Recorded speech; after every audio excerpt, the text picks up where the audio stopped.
Olá pessoal, tudo bem? Estamos aqui para mais uma aula de física e hoje nós vamos falar sobre câmara escura. Bom, antes de nós falarmos sobre câmara escura, eu queria dar um aviso para vocês. Nós vamos ter o nosso teste dia 26 e dia 27. Como é que vai ser isso? Nós temos aqui a turma A e a turma B do nono ano. Elas irão fazer o teste dia 26, tá certo? E a turma C e a turma D irão fazer o teste dia 27, agora de agosto, tá certo? Bom, os assuntos que nós vamos, que vai cair no teste, né, os assuntos que vão estar no teste, vai ser relativo a tudo que a gente já viu, né, inclusive câmara escura, vai ser até câmara escura. Ou seja, nós vamos partir do começo de óptica, do começo dessa unidade, até câmara escura.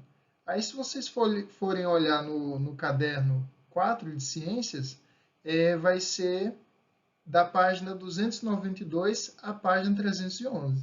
Aqui eu não incluí o exercício, mas se vocês forem dar uma olhada lá nos exercícios, no final da sessão tem uns exercícios que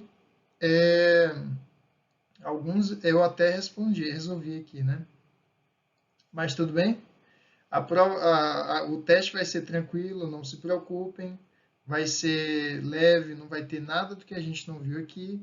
Qualquer coisa vocês podem revisar, tá certo? Vai ser tranquilo. Vamos lá. Vamos então fazer uma recapitulação da aula passada. Na aula passada, nós vimos que foi feito um experimento em que Newton pegava um prisma, que é uma espécie de pirâmide, um triângulo 3D, esse objeto aqui, e aí ele pegava a luz branca. No que ele pegava a luz branca, ele incidia a luz branca nesse prisma. E do outro lado aqui, saía as cores do arco-íris. E ele percebeu que essa cor branca se transformava nessas cores do arco-íris, ou seja, todas essas cores aqui, a cor branca era formada de todas essas cores, que são vermelho, alaranjado, amarelo, verde, azul, anil ou índigo e violeta. Ele viu que, então, pôde-se concluir, atualmente nós concluímos que há muitos anos é possível comprovar que a luz branca pode se decompor em outras cores. Com o auxílio do prisma foi possível ver isso, que é essa pirâmide aqui.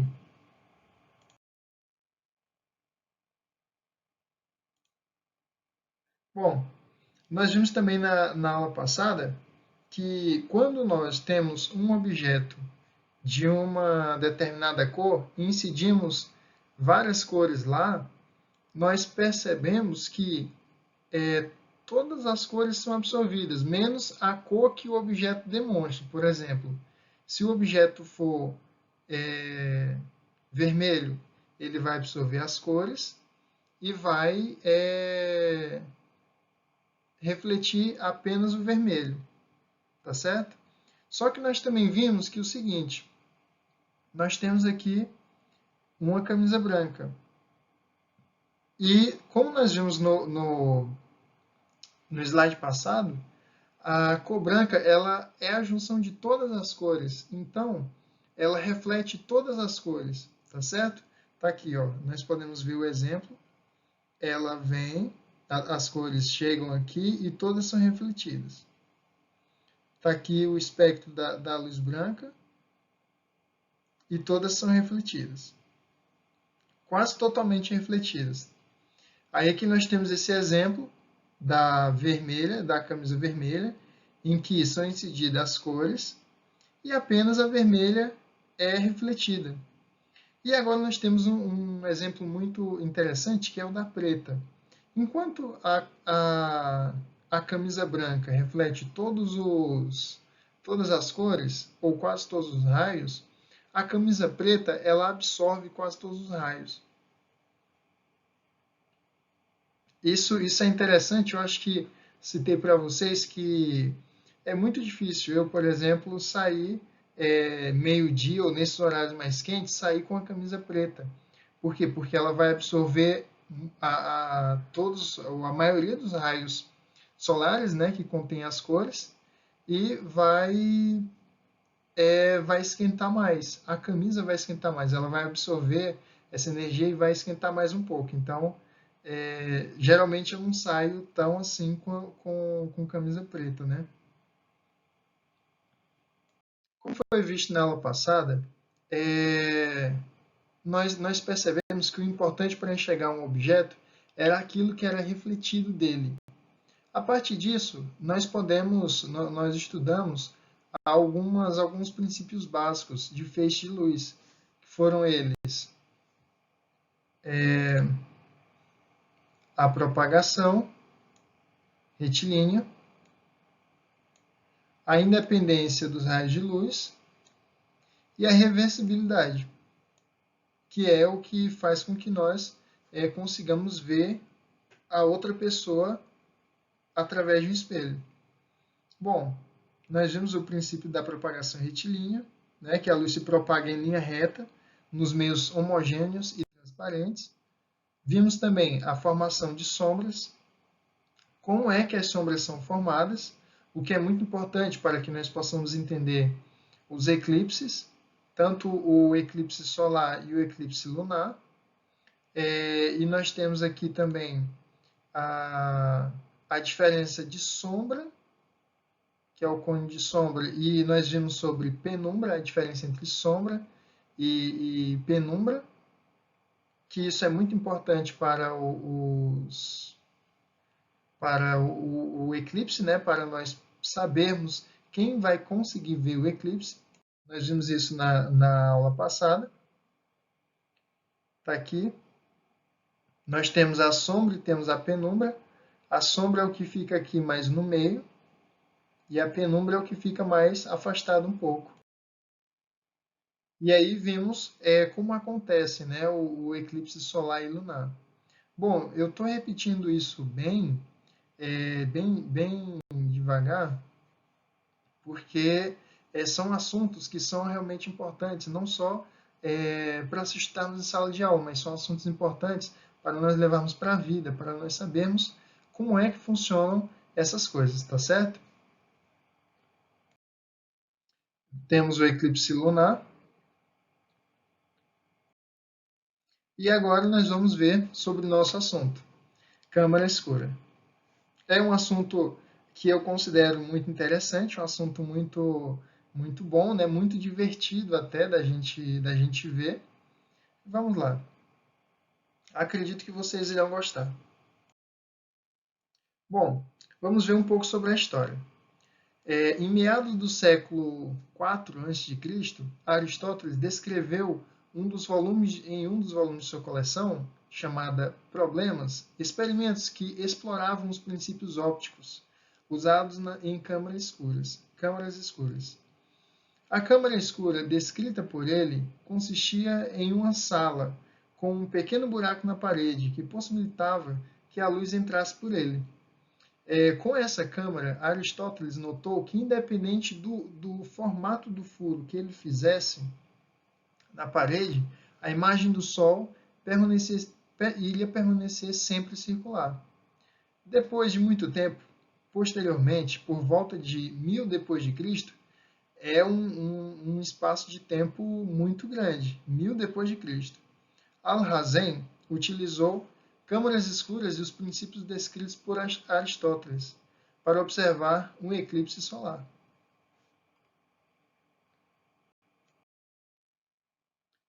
Então, como é que funcionou a câmara escura? Depois de muito tempo, esse sistema foi se aprimorando e nós vamos ver isso um pouco mais para frente. E depois de Alhazen, foram encontradas anotações, por exemplo, de Leonardo da Vinci, aquele que geralmente a gente conhece como pintor, né? Contendo diversas descrições da câmara escura. Mas a primeira definição detalhada só apareceu em Magia Natural, o livro de estudo italiano de Giovanni della Porta. publicado cerca de 150 anos mais tarde. Eu vou explicar para vocês, mas a seguir nós teremos um vídeo que será bem interessante e bem explicativo. Bom, isso aqui que vocês estão vendo já é o modelo da câmara escura. Como é que funciona? Como vocês viram ainda há pouco, Galileu ele fechou uma sala e nessa sala ele só fez um furo para que entrasse o raio do Sol. A partir disso, ele viu que objetos que estavam aqui fora, nessa parte de dentro, eles eram refletidos, aparecia a imagem deles de ponta cabeça, né, de cabeça para baixo. E aí, por que disso? Porque isso vai acontecer dependendo da distância do objeto, dependendo de como esse objeto vai estar localizado, ou de como essa sala está escura, tá certo? Só uma coisa bem importante, que a gente também poderá ver mais à frente, é que a mesma coisa acontece com os nossos olhos. Interessante, né? Como assim? Os nossos olhos, eles funcionam, ele tem uma lente natural, que ele capta a figura do jeito que ela é, e aí ela entrega a figura para o nosso cérebro de cabeça para baixo, por incrível que pareça. Só que, por que nós vemos então as coisas do jeito que são? Porque o nosso cérebro, ele pega essa figura e interpreta virado ao contrário. Interessante, né? Bom, agora vamos assistir um vídeo que é muito bom. A câmara escura. Apesar de ter sido inventada no século XIX, há relatos do uso dela desde a antiguidade. Uma personalidade marcante que usou a câmara escura foi o filósofo grego Aristóteles, que fazia observações astronômicas com ela. Mais tarde, a invenção também serviu para observar eclipses solares, ajudar na produção de pinturas e até mesmo no desenvolvimento da câmera fotográfica que conhecemos hoje. Projetando a luz que está vindo do lado de fora no papel vegetal, nós conseguimos observar o que acontece dentro da câmara escura. A luz passa por um pequeno furo que, ao atingir uma lente, é projetada no fundo da câmara, tornando visível o que está na frente dela, mas de maneira invertida em relação ao que é na realidade. Ou seja, a imagem fica de ponta cabeça. E onde que a óptica geométrica entra em tudo isso? Considerando que a luz se propaga em linha reta, o objeto e a imagem, nós temos a formação de dois triângulos através dos raios que são refletidos. Por semelhança de triângulos, nós encontramos uma relação matemática que nos diz que a razão entre o tamanho do objeto e o tamanho da imagem é igual à razão entre a distância do objeto ao orifício e a distância da imagem ao orifício. E onde a gente pode encontrar esse mesmo princípio no nosso dia a dia? As câmeras fotográficas antigas, de filme, são muito parecidas com a câmara escura por dentro, mas ao invés da luz ser projetada no fundo dela, a luz é jogada contra o filme fotográfico, registrando a foto. Outro lugar são os nossos olhos. A luz de fora entra pelos olhos, passa pela córnea, uma lente natural, e é projetada na retina, sendo desinvertida pelo cérebro para que a gente possa ver as coisas como elas são. Bom, se a gente quiser brincar com uma câmera escura na nossa casa, é muito fácil. Basta a gente ter uma latinha de alumínio, forrada com papel cartolina ou cartão preto, e um furinho aqui no fundo. A gente vai utilizar uma lâmpada, uma caixinha que tem uma seta que vai servir de objeto.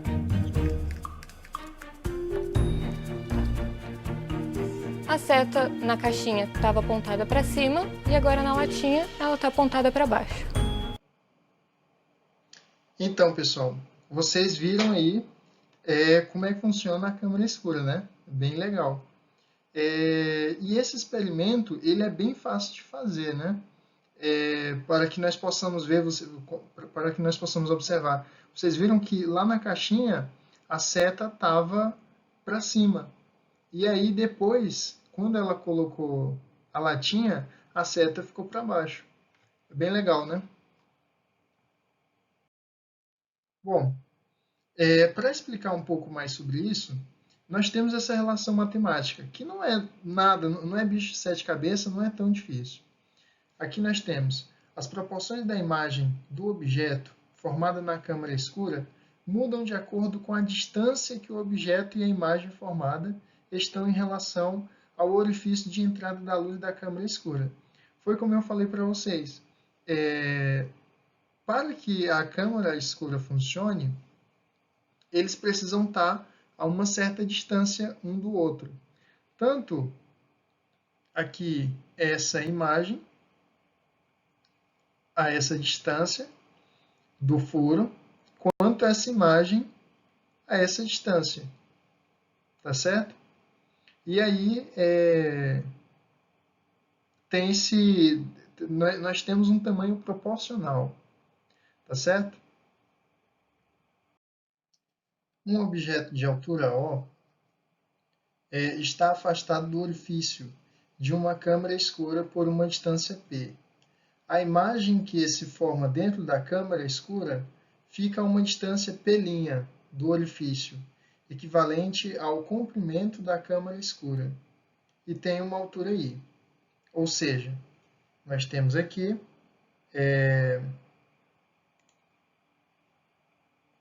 nós temos essa imagem com essa altura O, e nessa imagem ela está a uma certa distância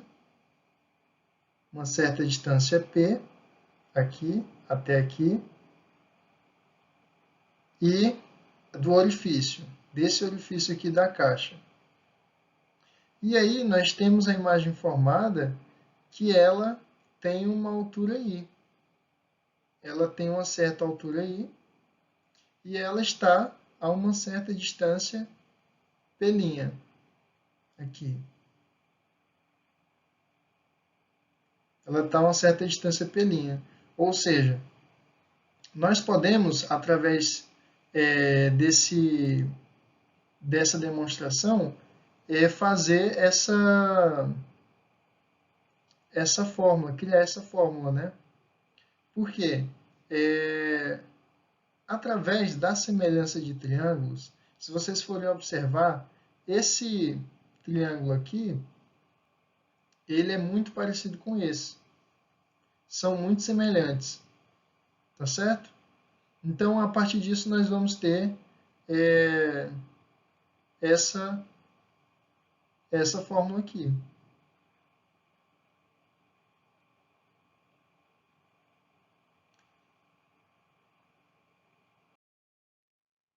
Bom, a câmara escura é precursora das câmeras fotográficas, como a gente viu no vídeo, que utilizam papéis sensíveis, os chamados filmes fotográficos, na região em que a imagem se projeta. Inclusive, sobre os papéis fotográficos, é interessante porque geralmente os papéis fotográficos são usados para quando tem eclipse, né? Quando se tem eclipse, ou às vezes a pessoa quer olhar para o sol, e aí ela, ao invés de olhar para o sol e ofuscar a visão, ela pega o filme e coloca assim, ela consegue ver bem legal, né? Eu não aconselho fazer isso durante muito tempo, porque isso pode prejudicar um pouco a visão. Mas é bem legal você verificar isso. Bom, a fotografia só é exibida após o filme passar por um processo químico de fixação de elementos e posterior secagem. A primeira fotografia permanente foi feita em 1826 pelo inventor francês Joseph Nicéphore Niepce. Atualmente, os filmes foram substituídos por modernos dispositivos eletrônicos sensíveis à luz, chamados de CCD, aliada a poderosas lentes acopladas nos lugares dos orifícios. Essa tecnologia levou o funcionamento da câmara escura a um patamar de altíssima definição de imagens. Então, nós vemos, né, onde foi que a tecnologia chegou, né? Antigamente nós tínhamos aquelas câmeras, eu acho que por volta da década de 90, em que o funcionamento delas com o filme, né, era muito mais parecido com a câmera escura. Ou seja, havia modelos que quando você tirava a foto, tinha uma lentezinha que levava exatamente para o filme. Nós vamos estudar agora sobre reflexão da luz. Eu vou fazer uma breve introdução, até para que nós possamos verificar mais e estudar mais ainda na próxima aula, tá certo? Nós vimos que nós podemos enxergar as fontes de luz secundárias, ou seja, as fontes de luz secundárias, só para a gente lembrar, são aquelas que não emitem luz própria, ou seja, a Lua, por exemplo, ela recebe a luz do Sol e ela reflete a luz do Sol. E aí nós conseguimos ver essa Lua tão brilhante, tá certo? Pois elas refletem a luz que chega até elas. Bom, nós estudaremos agora as leis que regem a reflexão e os processos pelos quais as imagens são formadas nos espelhos planos. A figura a seguir representa a reflexão de um raio de luz em uma mesma superfície refletora plana. Bom, nós já vimos em aulas passadas que a luz pode ser refletida, refratada e pode sofrer vários processos e várias diferenças. E agora nós vamos ver um pouco mais sobre essa reflexão. Como acontece essa reflexão? Nós temos aqui essa figura em que nessa figura nós temos aqui o raio incidente, ele chega aqui e aí logo depois ele é refletido. Aí nós vamos ver que ele forma um ângulo que nós podemos dividir aqui com essa reta, que nós chamamos de reta normal, nós podemos dividir em dois ângulos. Está aqui, nós temos esse ângulo, que nós chamamos de θ, e θ1, e nós temos esse outro ângulo aqui, que nós chamamos de θ2. Para nós fixarmos essa letrinha aqui, fazer ela até um pouco maior, botar assim, ela é o θ, tá certo? Só que essa é o θ1. E aqui, desse outro lado, nós temos o θ2, tá certo? Que é o equivalente, sempre que nós vemos esses símbolos aqui, que são letras gregas, elas vão estar se referindo aos ângulos. Tanto pode ser o ângulo de uma reflexão, ou de uma determinada refração, ou de qualquer outro fenômeno físico. Aqui em cima, só para exemplificar melhor, como eu havia dito, nós temos o que nós chamamos da reta normal. Essa retazinha aqui,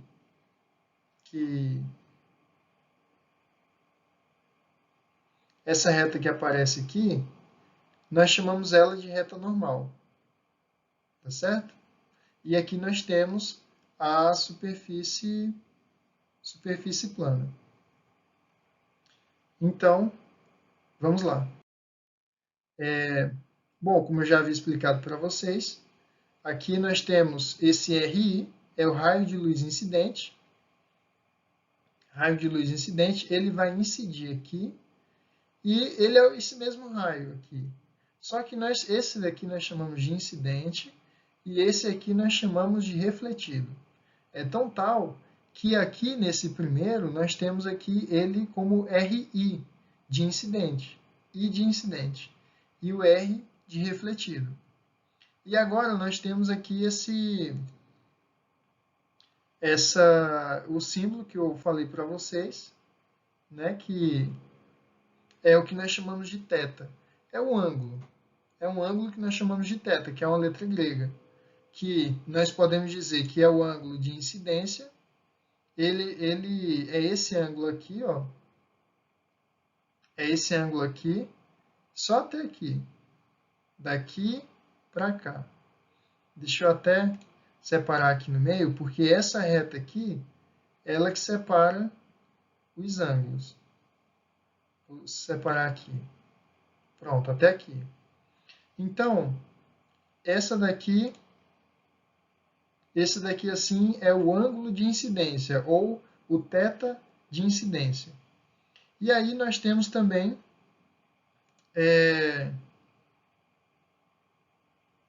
esse outro θ, que é o θ de reflexão, que no caso é representado por esse outro θ aqui, que aqui ele está como θr, né, de reflexão, mas nós podemos chamar esse de θ1 e esse de θ2, tá certo?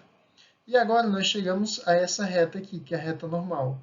Essa reta normal ela é interessante porque ela vai estar perpendicular. O que é perpendicular? Quando nós falamos que uma reta está perpendicular, é porque ela está formando um ângulo de 90 graus, tá certo?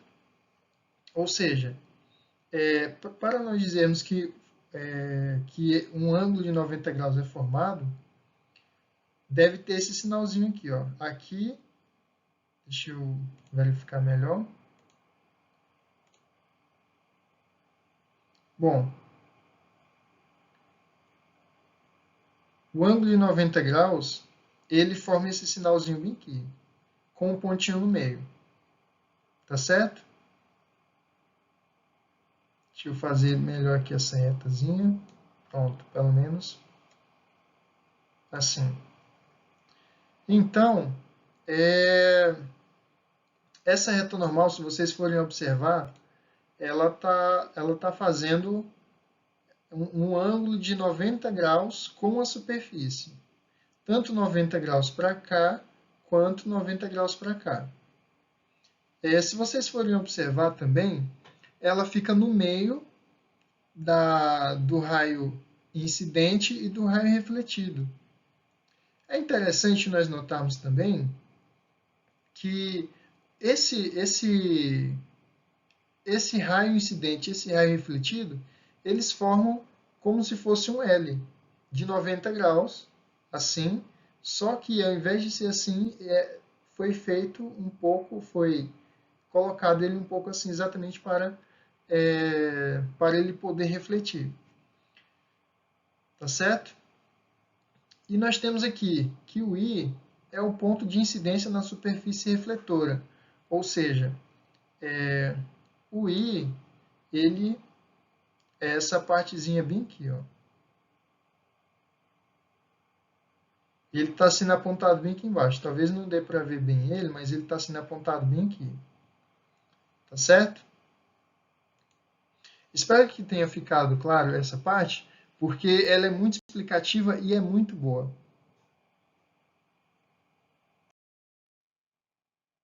Bom, a reta normal N é uma reta imaginária, que forma um ângulo de 90 graus com a superfície, como eu havia dito para vocês, com a superfície refletora, e passa pelo ponto de incidência do raio de luz. Tendo visto esses elementos, podemos enunciar as leis da reflexão, as quais descrevem o comportamento da reflexão tanto sobre as superfícies lisas quanto sobre as superfícies rugosas, ou seja, aquelas que não são totalmente polidas, aquelas que têm certas elevações e decaimentos. Para o caso destas, a reta normal se modifica a cada ponto da superfície, podendo refletir os raios de luz em qualquer direção. Então, vamos então resolver um exercício. Um aluno construiu uma câmara escura com uma caixa de papelão quadrada, que apresenta 50 centímetros de lado. Em seguida, ele acendeu uma vela de 10 centímetros de altura e a posicionou para observar a imagem formada dentro da câmara escura. A que distância da caixa ele deverá colocar a vela para que a imagem dentro desta, dentro da caixa, tenha 5 centímetros de altura? Como a imagem será formada dentro da câmara escura?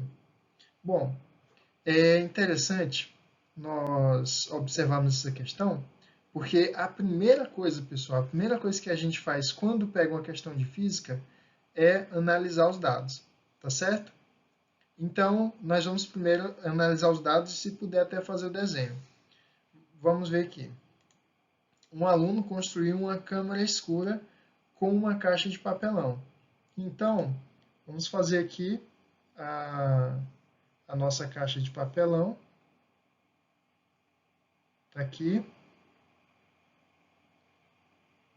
Está aqui a nossa caixa de papelão. E como ele construiu uma câmara escura, então, bem aqui, vamos dizer que tem um orifício. Bem aqui. Ele diz que nessa caixa, essa caixa de papelão tem 50 centímetros de lado. Então, esses 50 centímetros de lado é exatamente o nosso pelinha. Vocês concordam? Deixa eu colocar aqui para vocês verem. Um aluno construiu uma câmara escura com uma caixa de papelão quadrada que apresenta 50 centímetros de lado. Ou seja, a caixa de papelão daqui até aqui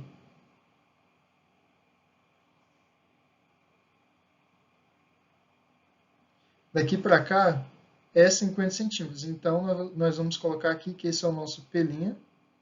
E ele vai ser igual a 50 centímetros. Deixa eu colocar aqui, para até ficar melhor. Bom, pelinha vai ser igual a 50 centímetros. Tá certo? Então, em seguida, ele acendeu uma vela de 10 centímetros. Então, nós já temos aqui que o nosso objeto é uma vela. E ele vai ser igual a 10 centímetros. Vou colocar aqui 10 centímetros.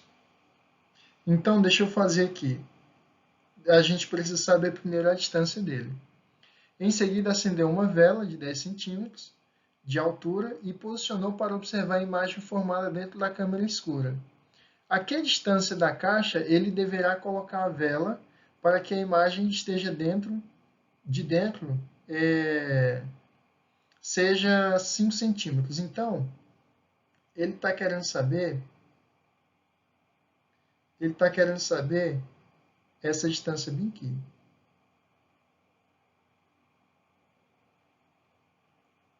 Ele não sabe que distância é essa. Eu vou colocar até aqui, que P. Bom, aqui dentro nós temos a imagem da vela. A imagem da vela, que é o nosso I, ele vai ser igual a 5 centímetros de altura. 5 centímetros. Então, vamos colocar aqui. Nós não temos o nosso P. Não sabemos o P, mas nós sabemos o I.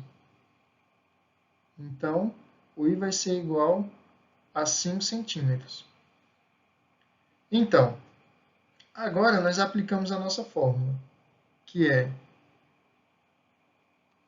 I sobre O, que vai ser igual a P' sobre P. Agora é só nós substituirmos.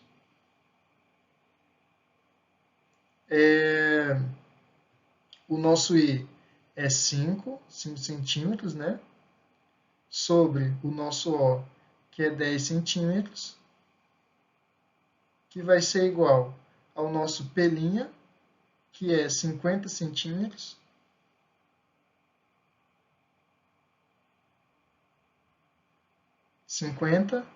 sobre o nosso P, que nós não sabemos quem é. Tá certo? Então, se nós fizermos aqui esse jogo matemático, que alguns chamam de cruz-credo, nós podemos encontrar que ter que 5, deixa eu colocar assim, 5P é igual a 10 vezes 50 é igual a 500. Então, nós vamos ter 500 aqui. Vindo para cá, nós vamos ter que P vai ser igual a 500 sobre 5. Deixa eu só apagar esse 5 aqui.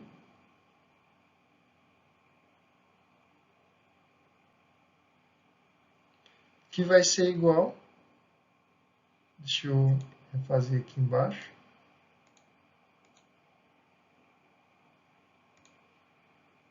então, P vai ser igual a 100,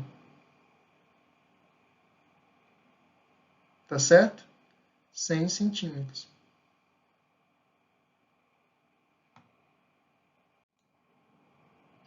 Então, a nossa imagem, o nosso P vai ser igual, ele vai ter que estar, o nosso objeto vai ter que estar a uma distância de 100 centímetros, tá certo? Deixa eu até colocar aqui o objeto, né, a nossa vela. Aqui é a vela. E aqui, desse lado aqui, como é que a imagem será formada dentro da câmera escura? Ela vai ser formada de forma invertida, tá certo? Bom, pessoal, espero que vocês tenham gostado da nossa aula. Uma aula muito bom, um assunto muito bom. E a gente se vê na próxima, tá certo? Muito obrigado.